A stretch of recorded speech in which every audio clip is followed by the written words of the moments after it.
Selamat datang di video pembelajaran Bahasa Indonesia kelas 9 semester genap.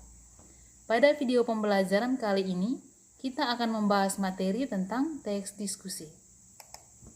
Adapun kompetensi dasar dan tujuan pembelajaran.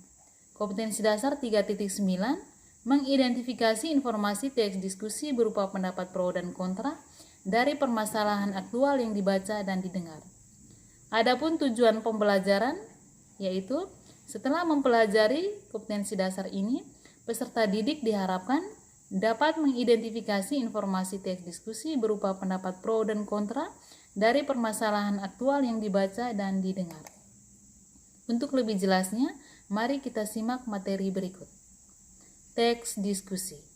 Diskusi adalah salah satu bentuk kegiatan bicara, bertukar pikiran, gagasan, pendapat antara dua orang atau lebih secara lisan. Jenis-jenis diskusi. 1. Diskusi kelompok. Diskusi kelompok merupakan diskusi paling sederhana. Anggotanya terdiri dari ketua atau moderator, not tulis, dan peserta. 2. Seminar. Seminar merupakan bentuk diskusi yang digunakan untuk mencari kesepakatan atau kesamaan langkah atau pandangan dalam menghadapi persoalan yang bersifat formal. 3. Diskusi panel. Diskusi panel merupakan diskusi yang dilakukan untuk memperluas wawasan mengenai suatu masalah yang sedang banyak dibicarakan. Biasanya diskusi ini melibatkan beberapa pakar sebagai panelis dan pembicaranya. Yang kelima, simposium. Simposium adalah bentuk diskusi yang diselenggarakan untuk membahas suatu pokok persoalan atau masalah tertentu. 6. Lokakarya. Lokakarya merupakan bentuk diskusi atau pertemuan para ahli dengan tujuan membahas suatu masalah di bidangnya. 7. Kongres. Kongres merupakan bentuk diskusi atau pertemuan dari para wakil organisasi, baik politik, sosial, maupun profesi, untuk mendiskusikan atau mengambil keputusan mengenai suatu masalah. Yang berikut, konferensi. Konferensi merupakan pertemuan untuk merundingkan atau bertukar pendapat mengenai suatu masalah yang dihadapi bersama. Yang berikut, sarasehan. Sarasehan merupakan bentuk diskusi berupa pertemuan yang diselenggarakan untuk mendengarkan pendapat para ahli mengenai suatu masalah dalam bidang tertentu. Yang berikut, munas atau musyawarah nasional. Merupakan bentuk diskusi berupa pertemuan yang dihadiri oleh perwakilan-perwakilan yang bersifat nasional untuk membahas masalah berskala nasional.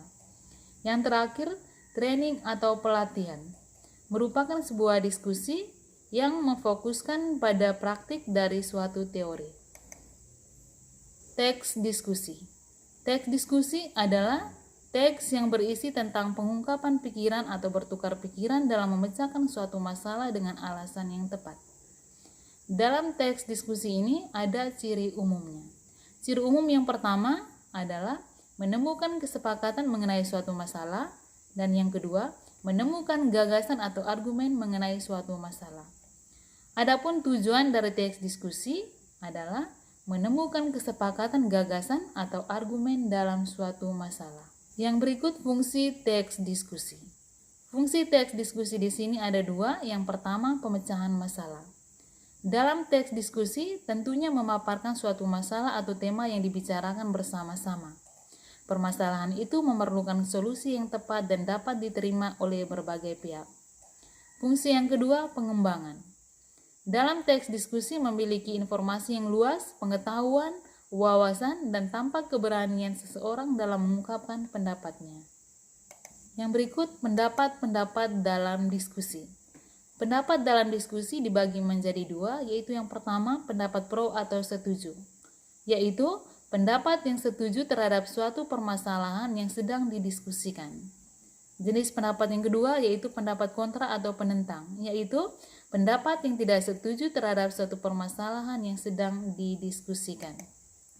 Untuk lebih jelasnya, silakan simak contoh teks berikut ini.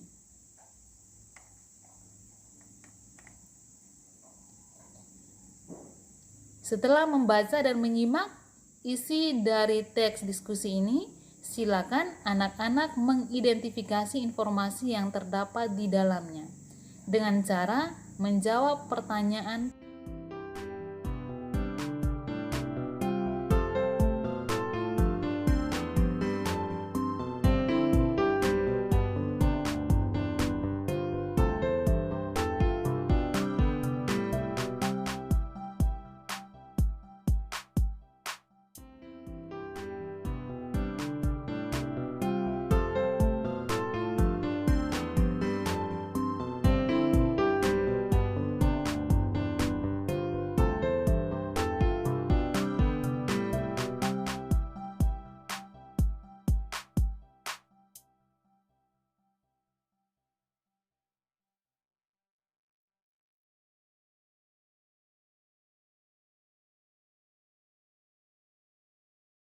Demikian video pembelajaran kali ini, semoga bermanfaat.